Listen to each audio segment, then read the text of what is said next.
The emergency alarm echoed through the halls of the Galactic Council headquarters. Red lights flashed on every wall as officers ran to their stations. In the command center, Admiral Sung-Ho Roo stared at the message that had just arrived from the outer edge of known space. "When did this come in?" he asked his assistant, Captain Ji-Won Nam. 15 minutes ago, sir. It's from Research Station Kepler 442. The message was short but alarming. Dr. Yuna Kim, the head scientist at the station, reported a dangerous creature attacking the nearby mining colony. 17 people were dead. The creature was unlike anything they had seen before. Admiral Roo rubbed his tired eyes. He had been dealing with reports like this for 20 years, but something about this one felt different. The fear in Dr. Kim's voice was real, but there was something else. Something that made him uneasy. "Get me Commander Daeho Park," he ordered. Within an hour, Commander Park stood in the briefing room with his best soldiers. Sergeant Minho Lee checked his weapon for the third time. Corporal Hannah Cho studied the star maps on the wall. These two had worked with Park for 5 years. They trusted each other completely. "The situation is simple," Admiral Roo began.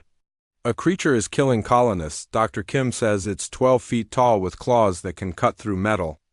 It can somehow walk through walls. We need to stop it before more people die." Minho raised his hand.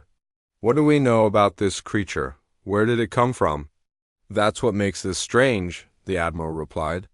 "Dr. Kim discovered it 3 months ago. She was supposed to study it, but now it's escaped and killing people." Hannah frowned. "Why didn't she ask for help sooner?" The Admiral looked uncomfortable.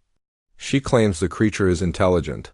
She wants to capture it alive for study. The mining colony wants it dead immediately." Commander Park stood up straight. "What are our orders, sir?" "Protect the colonists. Stop the creature. Use your best judgment about whether to capture or kill it." The journey to Kepler 442 took 3 days.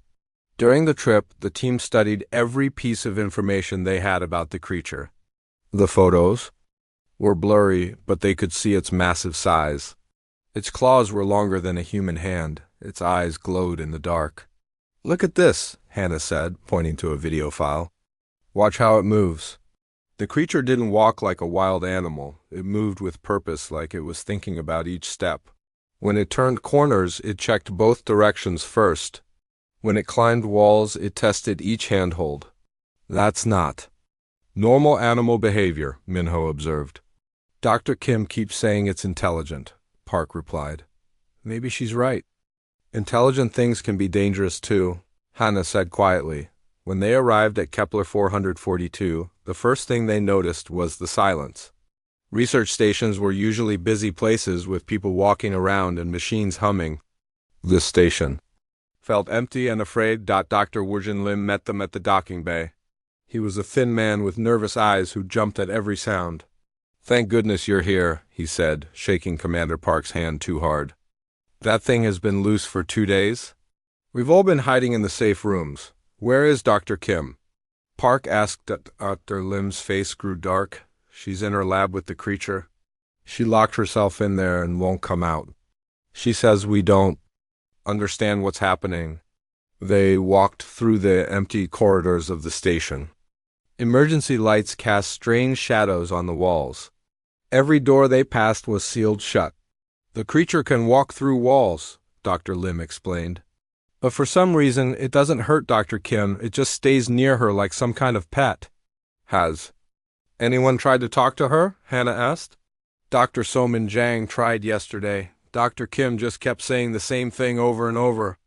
She says the creature is family and that we're all making a terrible mistake."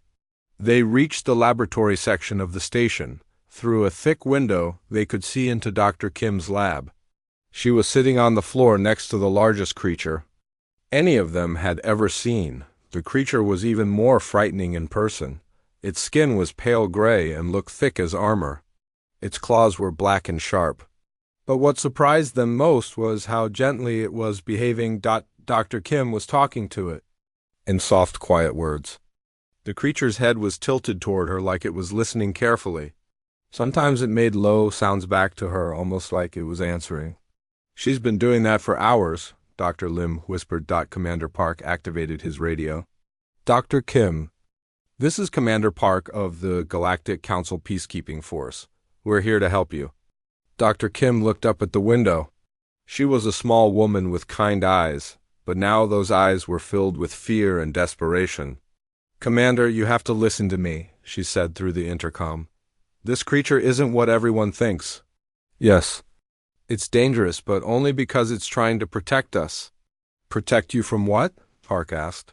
There's something else out there, something worse. This creature has been trying to warn us, but no one will listen. Minho stepped forward. Dr. Kim, that thing killed 17 people at the mining colony. No, she said firmly. You don't understand. Those people weren't killed by my friend here. They were killed by something else, something that looks like them. The creature suddenly stood up. It moved to the window and looked directly at the soldiers. Its eyes were large and intelligent. For a moment, nobody moved. Dr. Kim, Commander Park said carefully, we need you to step away from the creature so we can safely remove you from the lab. I won't leave him, she replied. His name is Jiol. He's alone and scared and everyone wants to hurt him. But he's trying to save us all. From what? Hannah asked before Dr. Kim could answer. An alarm began blaring throughout the station. Red lights flashed as an automated voice announced emergency protocols. Incoming ships detected, the voice said. Multiple vessels approaching from the asteroid field. Dr. Lim looked confused. We weren't expecting any ships.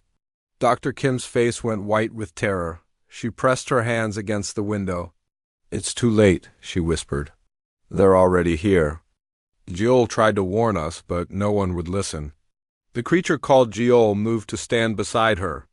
It placed one massive clawed hand gently on her shoulder, like it was trying to comfort her. Commander, Dr. Kim said, her voice shaking. Whatever you do, don't trust anyone who comes off those ships.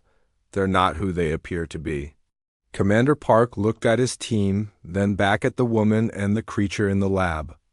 Everything about this situation felt wrong, but he couldn't figure out what he was missing. Outside the station, something was coming. And Dr. Kim seemed more afraid of that than she was of the monster standing next to her. Commander Park ignored Dr. Kim's warning about the approaching ships. His orders were clear. Stop the creature. Protect the people. Everything else could wait. Minho, get the door charges ready, he ordered. Hannah, cover the back exit. We're going in. Wait, Dr. Kim shouted through the intercom. Please, just listen to me for 1 minute. Those ships coming toward us are not here to help. Dr. Kim, step away from the creature now, Park commanded. We're coming in whether you move or not. Dr. Kim looked down at Jiol. The massive creature was watching the soldiers with intelligent eyes. She whispered something to him in a language that sounded like wind through trees. Jiol made a deep, rumbling sound back to her. I'm sorry, Dr. Kim said to the soldiers. I can't let you hurt him. She pressed a button on her control panel. The lab door sealed shut with a heavy metal clang. Emergency barriers dropped down over the windows. The lab was now completely locked down. She just trapped herself in there with that thing, Dr. Lim said. His voice high with panic. Commander Park spoke into his radio. Dr. Kim, you have 30 seconds to open that door before we blow it open. I won't let you hurt my family, came. Her voice through the speaker. Minho placed the charges on the door. Ready, sir. Do it, the explosion echoed through the station. Smoke filled the hallway. When it cleared, they could see into the lab, but it was empty. Where did they go? Hannah asked, stepping through the broken doorway. The lab looked normal, except for a large hole in the floor. The metal edges were perfectly smooth, like they had been cut with incredible heat. The creature must have some kind of energy weapon, Minho said, examining the hole. Or acid claws, Park added. Either way, they're in the ventilation system now. Dr. Lim was shaking. That system goes all through the station. They could be anywhere. Commander Park activated the station's communication system. Dr. Kim, this is your last chance? Tell us where you are and we can end this peacefully. Her voice came from speakers all around them. Commander, you're making a terrible mistake. Jeol isn't your enemy. In 20 minutes, those ships will dock, and you'll understand what I mean. Who's on those ships? Park asked. I don't know anymore, Dr. Kim replied. They look like the mining crew, but they're not. Jeol tried to show me, but I didn't understand until it was too late. Hannah was studying the lab more carefully. Commander, look at this. She pointed to a corner of the room where someone had built what looked like a small living area. There was a soft bed, some children's toys, and pictures drawn in crayon stuck to the wall. Dr. Kim doesn't have any children, Dr. Lim said, confused. Minho picked up one of the drawings. It showed a small human figure and a large gray figure holding hands under a yellow sun. She made this for the creature, Hannah realized. She really does think of it as family. The station's computer announced the arrival of the ships from the asteroid field. Docking Bay 3, Docking Bay 7, and Docking Bay 12 are now receiving incoming vessels. Finally, Dr. Lim said with relief, the mining crew made it back. They can tell us exactly what that creature did to their friends. But Commander, Park felt uneasy. Something about this whole situation wasn't right. How many people worked at the mining colony? About 30, Dr. Lim answered. And 17 died? Yes, that's what Dr. Kim reported. So 13 survived? But I count at least 40 people on those ships. Dr. Lim looked confused. Maybe they picked up workers from other sites. Before Park could respond, the lights in the station went out. Emergency power kicked in a few seconds later, casting everything in red light. What's happening now? Minho asked. Dr. Kim's voice came through the speakers again, but now she sounded terrified. Commander, get your people away from the docking bays. Those aren't the miners. Jeol is trying to show you, but you have to trust him. As if summoned by her words, the creature appeared at the end of the hallway. It moved with impossible silence for something so large. But instead of attacking, it just stood there watching them. Shoot it, Dr. Lim shouted. Wait, Commander Park ordered. Something about the creature's behavior was strange. It could have surprised them, but instead it made sure they saw it coming. Jeol tilted its head toward the docking bay area. It made a series of clicking sounds, almost like it was trying to communicate. It wants us to follow it, Hannah said quietly. That's insane, Dr. Lim protested. It's trying to lead us into a trap. Maybe, Park said. But Dr. Kim said those ships aren't what they seem. And this creature has had plenty of chances to hurt us, but hasn't.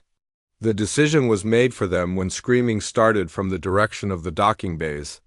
Human voices, full of terror and pain. Jeol immediately ran toward the sound.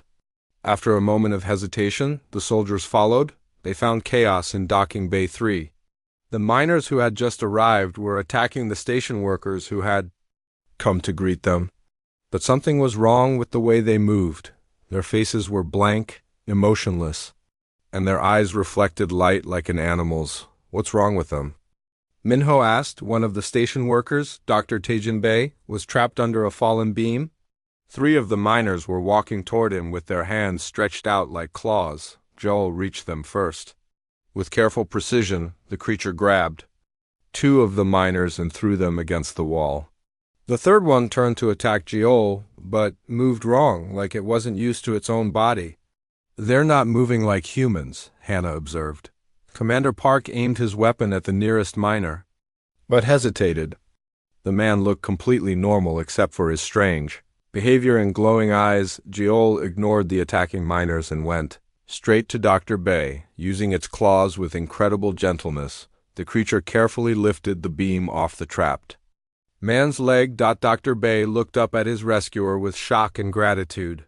Thank you, he whispered. The creature made a soft sound back, almost like it understood. Commander, Dr. Kim's voice came through the intercom. Do you see now? Joel has been protecting us from them for weeks. The real miners died in the asteroid field. These things just look like them. One of the fake miners suddenly lunged at Minho. The soldier fired his weapon, but the blast that should have killed a human only slowed the attacker down. They're not human, Park realized. What are they? Dr. Kim's voice was filled with sadness. I don't know what to call them. Jiol's people have a word for them, but it doesn't translate well. They're parasites. They take over bodies and pretend to be the original person. More fake miners were coming from the other docking bays. The station workers were running in. Panic, but they had nowhere to go. Joe moved between the parasites and the humans, fighting with skill that showed intelligence and training. This wasn't a wild animal. This was a warrior protecting its family. How long has this been going on? Commander Park asked. 3 weeks, Dr. Kim replied. Ever since the first miners went missing. Jiol tried to warn me, but I didn't understand. By the time I figured it out, they were already replacing people at the mining colony. Hannah was helping Dr. Bay to safety when she noticed something terrible. Commander, if these things can perfectly copy humans, how do we know who's real and who isn't? The question hung in the air like a death sentence. Anyone could be a parasite. Anyone could be the enemy. And they were trapped on a station with dozens of them. With only one creature standing between them and total disaster, the hunt had begun, but they were no longer sure who was hunting whom. 3 months earlier, Dr. Yuna Kim had arrived at Research Station Kepler 442 with high hopes and simple plans. She was there to study the strange ecosystem of the asteroid field. Nobody expected her to find intelligent life. Her first week was peaceful. She collected rock samples, analyzed strange crystals, and recorded unusual energy readings. The asteroid field was full of surprises, but nothing dangerous. On her 8th day, everything changed. Dr. Kim was exploring a large asteroid when she heard sounds that didn't belong in the empty space. They were like voices, but not human voices. She followed the sounds deeper into the asteroid's caves. What she found broke her heart. 7 creatures lay dead in a large cave. They were massive beings with gray skin and intelligent eyes that no longer saw anything. Their bodies showed terrible wounds, like they had fought something and lost, but one was still alive. The surviving creature was smaller than the others, probably younger. It had a deep wound in its side that was bleeding a strange blue liquid. When it saw Dr. Kim, it tried to crawl away, but it was too weak. Dr. Kim had always been good with hurt animals. As a child, she had rescued birds with broken wings and cats with injured paws. This creature was different, but the need to help was the same. She approached slowly, speaking in soft, gentle words. The creature watched her with eyes full of pain and fear. When she reached out her hand, it didn't try to bite or scratch. It just stared at her like it was trying to understand why a stranger would want to help. Getting the creature back to her lab was the hardest thing Dr. Kim had ever done. It was heavy and hurt, but somehow it seemed to understand that she was trying to save its life. It helped as much as it could, even though every movement caused it pain. In her lab, Dr. Kim worked for 3 days straight to heal the creature's wounds. She used every medical tool she had and several she invented. The creature was patient.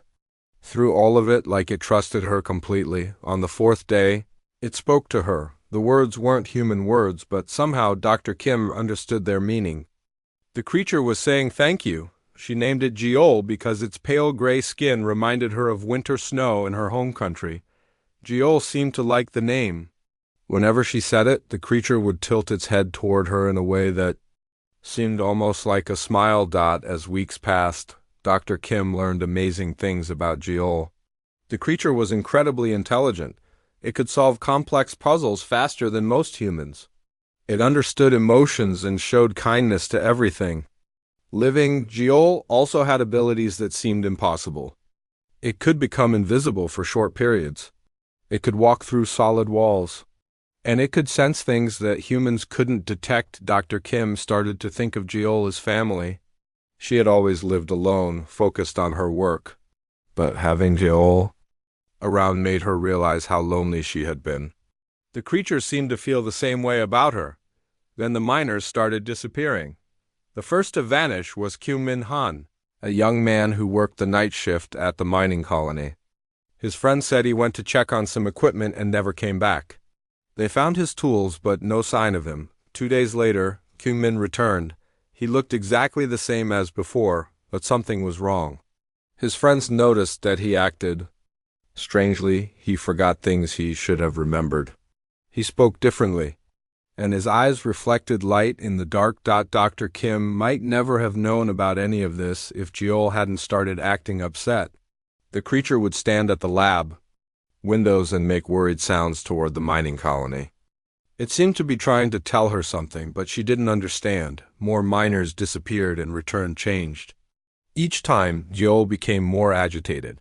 The creature would show Dr. Kim pictures it drew with its claws, trying to explain something. She couldn't grasp. The pictures showed human figures with something dark inside them.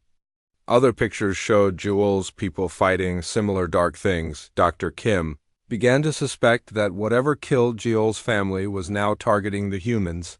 She tried to warn the mining colony, but nobody believed her. They thought she was spending too much time alone with an alien creature. Some of them suggested that Jiol was dangerous and should be destroyed. Dr. Kim refused to let anyone hurt Jiol. The creature had never shown aggression toward any human.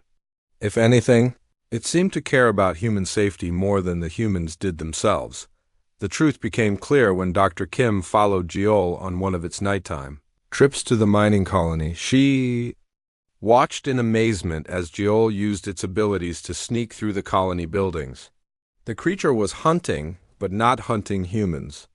It was hunting the things that were pretending to be humans. Dr. Kim saw Jiol corner one of the fake miners in an equipment shed. The thing that looked like Kaminhan fought back, but its movements were wrong. It moved like a puppet with broken strings. When Jiol defeated the fake human, something dark and writhing came out of Kyungmin's body. The dark thing tried to escape, but Jiol caught it and destroyed it completely. The real Kyungmin collapsed to the ground, unconscious, but alive.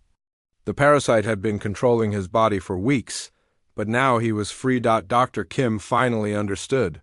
Jiol wasn't a monster. It was a protector. Its people had evolved to fight these parasites, and now Jiol was trying to save the humans from the same fate that destroyed its family, but the colony leaders didn't want to hear her explanations. When more miners were found dead, they blamed Jiol. They demanded that Dr. Kim hand over the creature for execution. Dr. Kim realized that the parasites were smarter than anyone thought. They had learned to make it look like Jiol was the killer. Every time Jiol saved someone, the parasites made sure humans only saw the aftermath. They saw dead bodies and a scary alien creature, so they drew the obvious but wrong conclusion. The parasites were turning humans against their only protector. In desperation, Dr. Kim tried to show the colony leaders what was really happening. She brought video recordings of the parasites leaving their host bodies. She showed them the dark creatures that lived inside people and controlled them, but fear made people stupid. The colony leaders decided that Dr. Kim had been infected by some alien disease that made her protect the monster. They called for help from the Galactic Council. Dr. Kim knew what would happen next. Soldiers would come with weapons and orders to kill Jiol. They would see a dangerous alien creature and a crazy human woman. They wouldn't take time to understand the truth. She made the hardest decision of her life.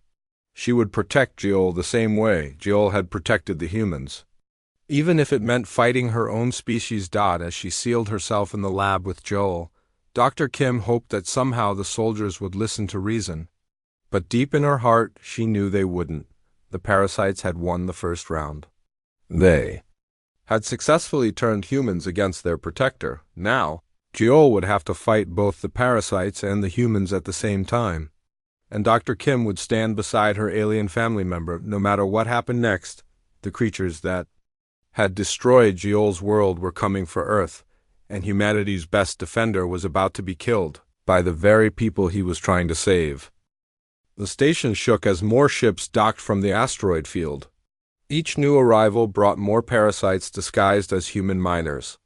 Commander Park realized they were being surrounded by enemies that looked exactly like the people they were supposed to protect. How many real humans are left on this station? He asked Dr. Kim through the intercom. I don't know anymore, she replied, her voice filled with despair. The parasites have been replacing people for weeks. They could be anyone by now. Jiol appeared at the end of the hallway, moving with purpose. The creature approached the group of soldiers and civilians, but instead of threatening them, it began to examine each person carefully. Dr. Tajin Bey, still limping from his injured leg, stepped back in fear. What is it doing? Joel can sense. The parasites, Dr. Kim explained. His people evolved this ability over thousands of years. He's checking to see who's real and who's not. The creature moved to Dr. Lim first. It leaned down and made a soft, sniffing sound near the scientist's head. After a moment, Joel made a gentle clicking noise and moved on to Sergeant Minho. What does the clicking mean? Hannah asked. It means you're human, Dr. Kim said with relief. The parasites have a different smell that Joel can detect. If someone was infected, he would make a warning growl instead. Joel checked each person in turn. Commander Park, Hannah, Minho, Dr. Bey, and Dr. Lim all passed the test. They were still themselves, but as more station workers came running from other parts of the facility, the results became frightening. Out of 12 people who joined their group, Joel growled at 4 of them. You're saying those 4 people aren't human? Park asked, looking at the workers who seemed perfectly normal. Their bodies are human, Dr. Kim replied. But something else is controlling them from inside. The infected workers didn't act any differently. They talked and moved just like normal people. But now that the soldiers knew what to look for, they could see small signs. The infected ones never blinked at the same time as everyone else. They stood too still when they weren't moving. And their eyes reflected light like an animal's? How long before the parasite takes complete control? Commander Park asked. It depends on the person, Dr. Kim answered. Some people fight longer than others. But eventually the original personality dies and only the parasite remains. One of the infected workers, a woman named Yoonji Park, suddenly smiled in a way that didn't reach her eyes. Dr. Kim, why don't you come out of that lab?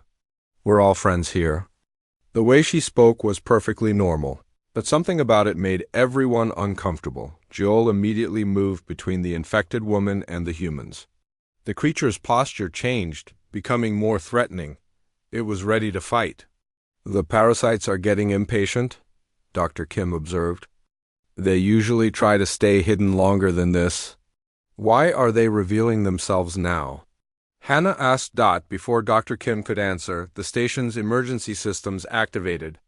Blast doors began sealing throughout the facility, trapping small groups of people in different sections. They're isolating us, Commander Park realized, making it easier to pick us off one by one. The infected workers in their group suddenly attacked at the same time. They move faster than normal humans should be able to move, with perfect coordination like they shared the same mind. Joel reacted instantly. The creature fought with incredible skill, using its claws and strength to disable the infected workers, without killing the human bodies they inhabited.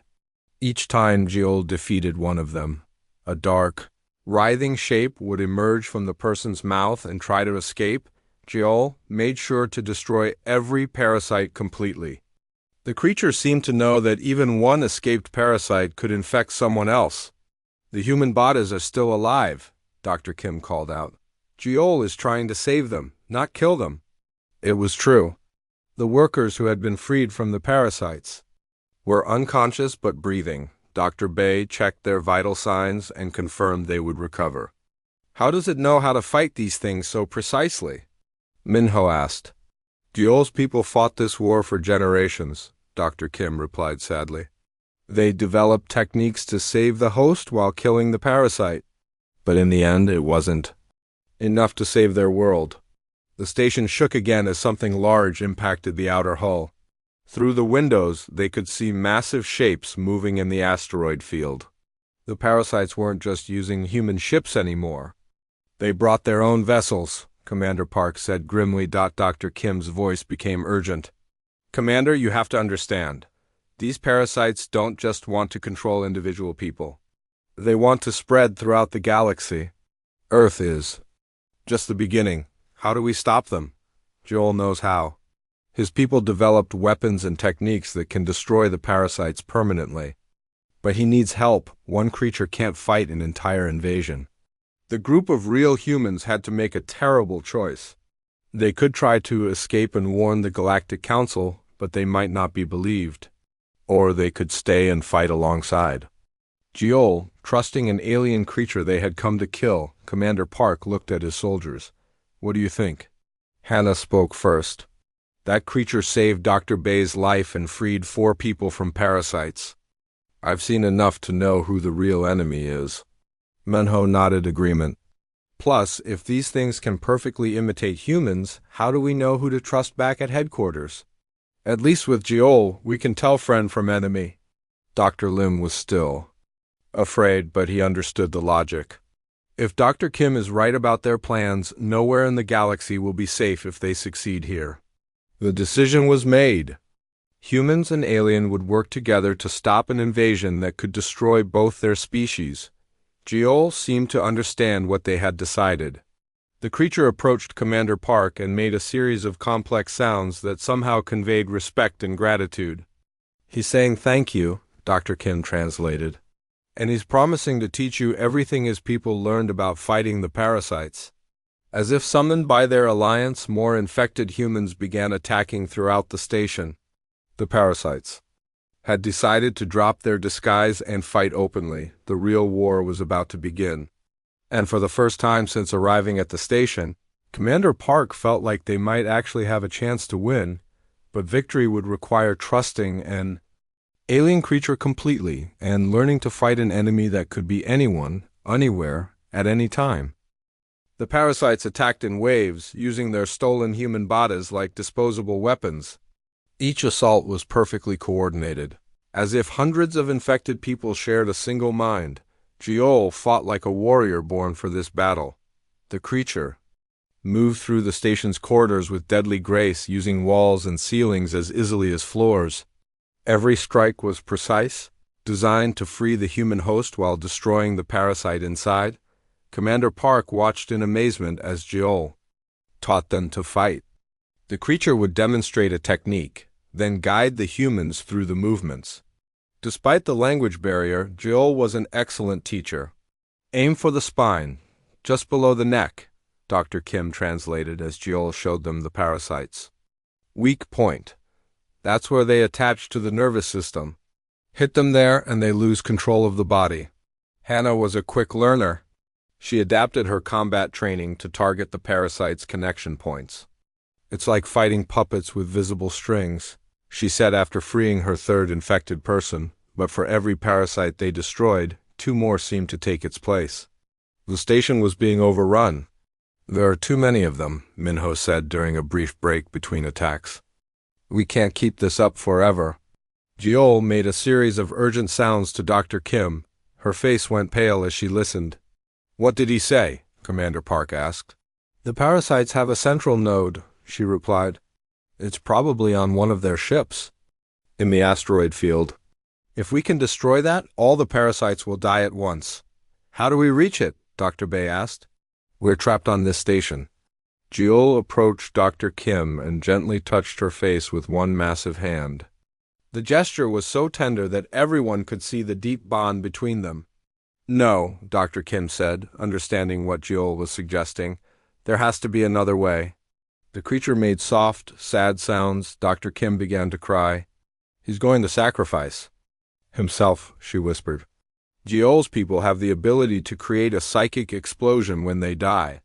It can destroy parasites across a large area, but it kills the creature who does it." "There has to be another option," Commander Park said. Doctor Kim shook her head. "It's the only way to save everyone. The psychic blast will kill all the parasites in this system and prevent them from spreading to other worlds."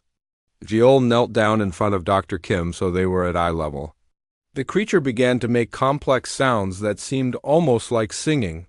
"What is he saying now?" Hannah asked gently. Dr. Kim wiped tears from her eyes. "He's telling me about his life, about his family and his world before the parasites came." As Jiol continued his song, Dr. Kim began to translate. She spoke of a beautiful planet where Jiol's people lived in harmony with nature. They were artists and philosophers, builders and explorers. They had no concept of war until the parasites arrived, His mate was named Newell, Dr. Kim said. They had 3 young ones together. When the parasites invaded, Jiol's people tried to fight, but they weren't warriors. They had to learn to become killers to protect their families. The song continued, growing sadder. Jiol told of watching his world die as the parasites spread from person to person. His people developed their psychic abilities as a last resort, but using them meant death. Newell sacrificed herself to save their children, Dr. Kim continued. Then the children sacrificed themselves to save other families.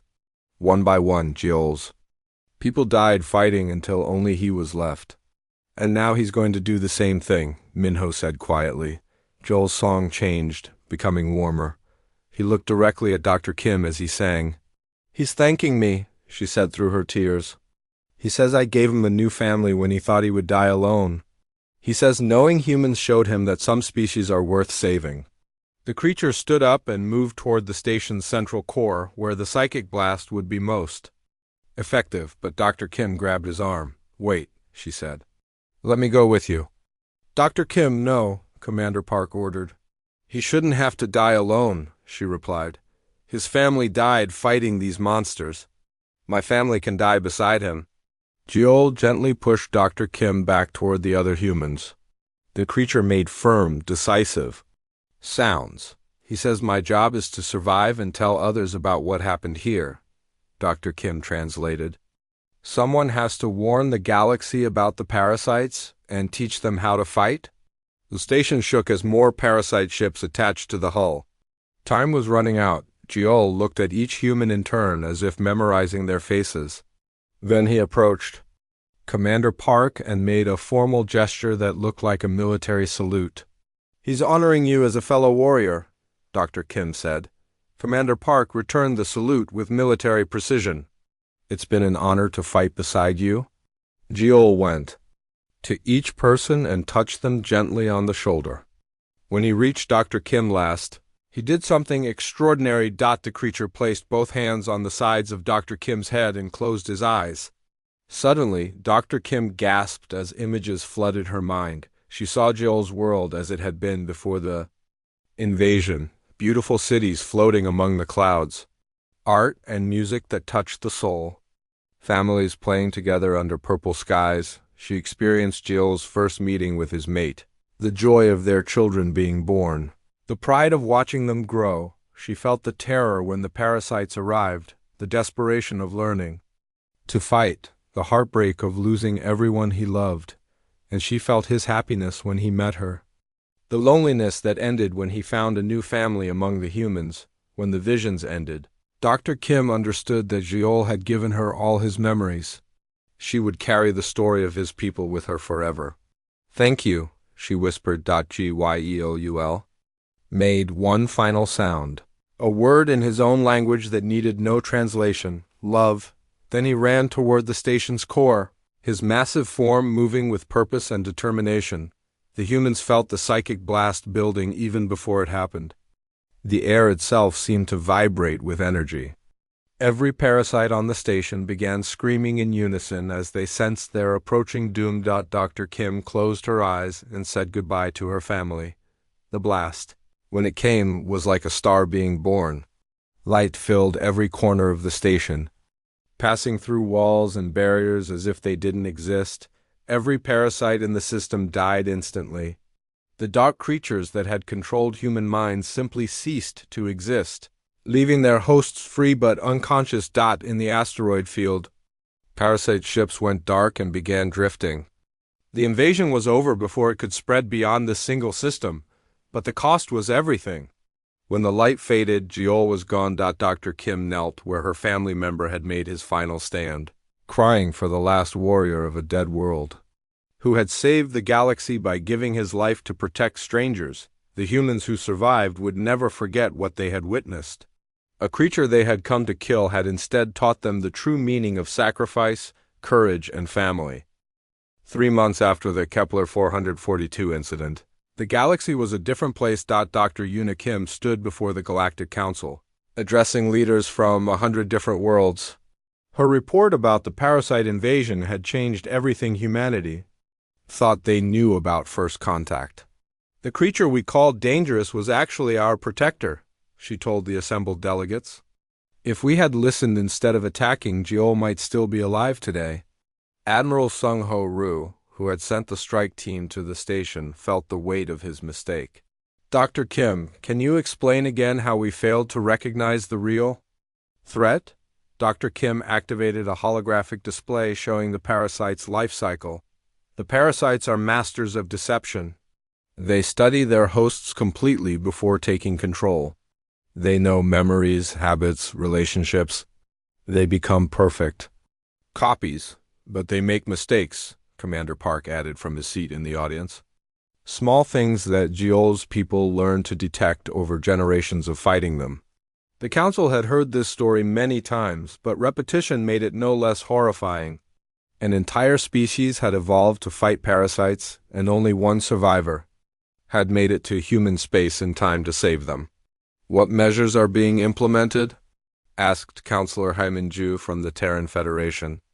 New protocols for first contact situations, Admiral Roo replied. Military teams will now include xenobiologists and cultural specialists. We will observe and analyze before assuming hostile intent. Dr. Kim nodded approvingly. We're also establishing research stations to study beneficial human-alien relationships. The Kepler 442 facility has been converted for this purpose. The station where Jiol died had been transformed into a memorial and research center. Scientists from across the galaxy came to study the recordings Dr. Kim had made of Jiol's language and behavior patterns. Any progress on the genetic samples? Counselor Ju asked. Dr. Kim's expression brightened slightly. Yes, before his sacrifice, Jiol provided biological samples that contained complete genetic information for his species. Our best scientists are working on restoration possibilities. The idea of bringing back Jiol's people through advanced cloning and genetic reconstruction had become Dr. Kim's life mission. She believed it was the greatest honor she could pay to her lost family member. The cultural impact has been significant as well, reported Dr. Somin Jang, who had survived. The station incident? Military academies across human space now teach courses on alien psychology and the dangers of assumption-based thinking. Commander Park had become one of the most requested instructors for these courses. His first-hand experience of nearly killing humanity's protector served as a powerful lesson for new officers. The memorial statue will be dedicated next week, Dr. Kim announced. Representatives from every council world are invited to attend. The statue stood 12 feet tall, the same height as Jiol. It showed the creature in a protective stance, arms outstretched as if shielding something precious. The inscription was written in both human languages and the reconstructed script of Jiol's people. Family protects family, across all species, across all stars. After the council session ended, Dr. Kim returned to her laboratory on the rebuilt Kepler 442 station. Her work on genetic restoration continued every day. Driven by the hope that someday Jiol's people might live again, she kept his memory alive. In other ways, too, the nursery she had built for Jiol remained exactly as it was, now serving as a shrine that visitors could see. The drawings he had made were preserved and studied, revealing the artistic nature of his species. Dr. Kim had also learned to speak Jiol's language fluently. Sometimes she would sit in his old sleeping area and tell him about her progress, as if he could still hear her. On this particular evening, as she worked late analyzing genetic sequences, her communication array detected an unusual signal from deep space. The pattern was complex, mathematical, but familiar. Dr. Kim ran it through her translation programs and felt her heart stop. The signal matched the communication patterns of Jiol's species. With shaking hands, she refined the signal and played it through her speakers. The sounds that emerged were hauntingly beautiful, like songs carried on cosmic winds. Dr. Kim began to cry as she realized what she was hearing. It was a morning song, broadcast from somewhere in the distant galaxy. Others of Jiol's people were still alive, and they were grieving for their lost kinsman. But within the song, she detected something else: hope. The singers knew that Jiol had not died in vain. His sacrifice had been felt across the psychic network that connected all members of his species. They knew he had found a new family among the humans. They knew he had died protecting those he loved. And they were singing to honor both his memory and the humans who had learned to love him in return. Dr. Kim activated her most powerful transmitter and began to compose a response. She sang back to them in their own language, telling them about Jiol's life among humans, about his bravery and sacrifice, about the family he had found and protected. She told them about the genetic restoration project and invited them to come home to a galaxy that now understood the meaning of interspecies family. The response came back within hours. The distant survivors of Jiol's people were coming, not as conquerors or refugees, but as family members returning to those who had loved their kinsman. Commander Park arrived at the station just as Dr. Kim received confirmation that a small fleet of alien ships was approaching human space. Their intentions were peaceful, their message simple. They want to meet Jiol's human family, Dr. Kim told him with tears of joy streaming down her face. Are you ready for that? Park asked. Dr. Kim looked at the memorial statue visible through her laboratory window. Jiol stood eternal guard over the place where he had made his final sacrifice, protecting a family that had grown to include 2 species. Yes, she said, we're ready to welcome them home. The first formal alliance between humans and an alien species was signed not in the halls of government, but in a small laboratory where a xenobiologist had once nursed a wounded creature back to health. The agreement was simple. Jiol's people would share their knowledge of parasite detection and prevention. Humans would provide resources and protection while the genetic restoration project continued, but more than that, they would be family. Different species, different worlds, but united by the memory of one brave creature who had taught them all the true meaning of love, sacrifice, and protection. In the end, Dr. Kim had been right all along. The beast was family. And family, as Jiol had shown them, was worth dying for, but it was also worth living for. And together, humans and aliens would build a galaxy where no species would ever have to fight alone against the darkness. The last words of Jiol's ancient texts, now translated and shared with humanity, became the motto of the new alliance. When family calls, family answers. Across the void, across time, across all differences that seem to divide us, family protects family and love transcends all boundaries. Jiol's sacrifice had not just saved the galaxy from parasites. It had taught 2 species how to become one family among the stars.